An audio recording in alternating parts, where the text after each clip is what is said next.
Homes made cold and dark this winter by unavoidable blackouts and shortages of gas for heating and cooking. That's the latest forecast by no lesser figure than the head of the national grid. According to that boss, John Pettigrew, uncertainty about supplies of gas upon which Britain depends for light and heat might mean blackouts between 4 p.m. and 7 p.m, very worst time, on weekdays during the coldest periods of January and February. Energy analyst Andy Mayer joins me now to contemplate, well, what else can you call it, the big freeze. Good evening, Andy. Good evening. Can it really be true that we, the inhabitants of one of the most developed modern countries in the world, cannot guarantee to provide heat and light for ourselves in the winter ahead? Well, just to provide some reassurance first, the situation as it stands at the moment is the risk of blackouts and freezeouts, obviously the latter being about heat, not power, has gone up, but it's not yet the case that we think it's a surety that this will happen. A lot of things have to go wrong for it to be a serious risk this winter, but if the government doesn't sort out domestic supplies of energy by this time next year, next winter is looking far more risky. So, put it in context. Sorry, no. I was just going to say, why is this the situation in which we find ourselves? Well, a lot of things have been bad in British energy policy for about 2 decades. So, both governments of all political stripes have been exercised with the fantasy that it's easy to transition from a fossil fuel economy, which is where we are today, to one that's based on renewables, nuclear power, and other forms of low carbon generation and heat. And it's extremely difficult. It is the future, but we're not there yet. In trying to get there too quickly, what they've done is sent a signal out that they don't want fossil fuels. So people haven't been investing properly in the North Sea. They haven't been investing in onshore fracking, which was banned for a time. And we're still having that debate now while we're facing the potential for blackouts and freezeouts next winter. So that's the underlying cause.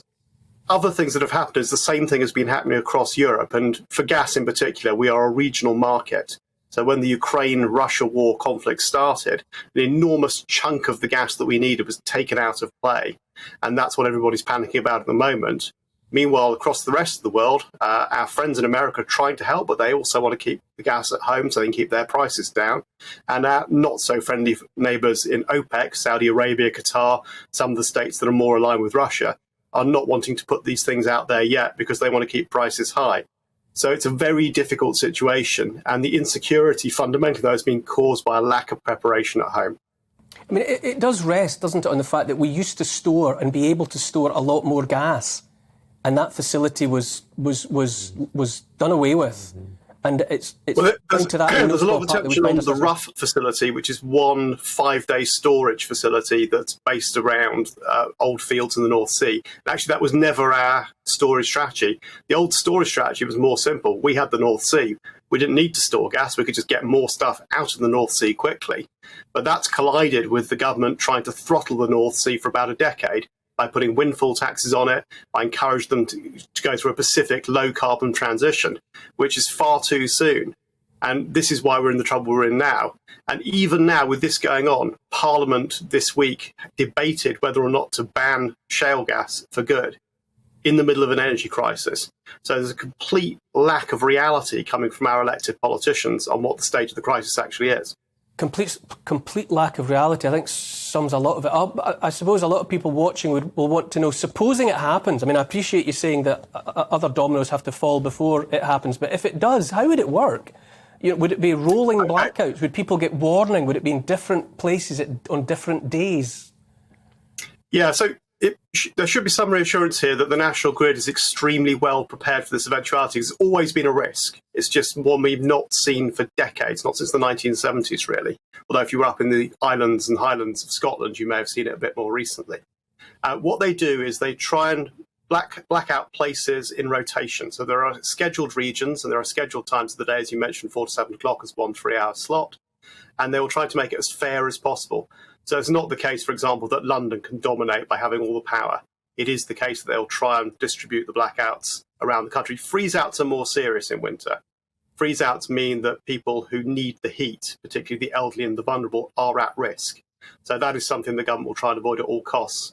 But if Russia decides that they're going to start doing what they are alleged to have done with connectors and pipelines by blowing them up, then we won't be able to get the gas from Norway, which is a huge problem. We won't be able to compensate for that with LNG from around the world fast enough to avoid there being a shortage.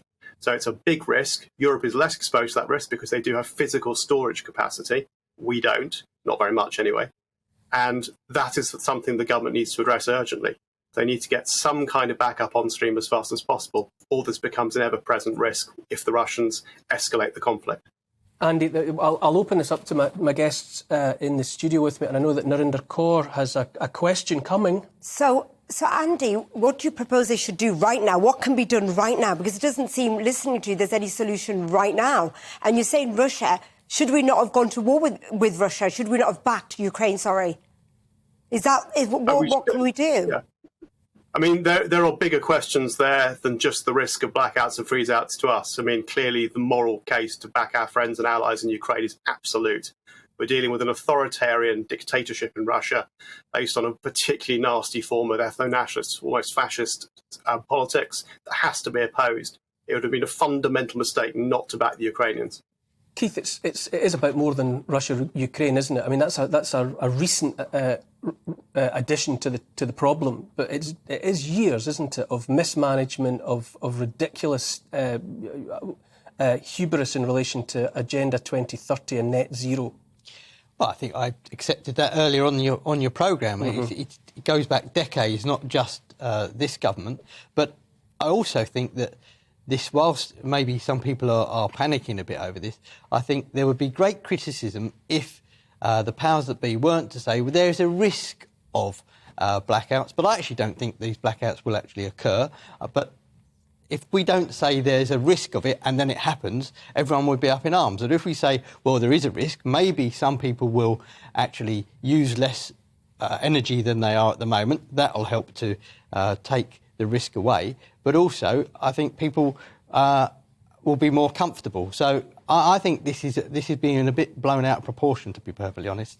Andy, I mean, it does beg the question. The head of the National Grid is talking about January, February as though those were the months to worry about. But how do we get beyond this without plans in place to find another way of handling this situation? How can it end at the end of February? Surely it's a rolling problem from now on. So the two things that can be done immediately are both happening. One is to establish new trade deals for gas supply with countries around the world, and we may need to hold our nose on the ethics of some of those countries. The demand side part of the equation is correct as well, but it's very difficult to force people to reduce demand if at the same time you're subsidising energy use, which is what the government has decided to do for at least a year. So they've got a very curious policy where they're simultaneously incentivising us to use more energy, while at the same time telling us not to.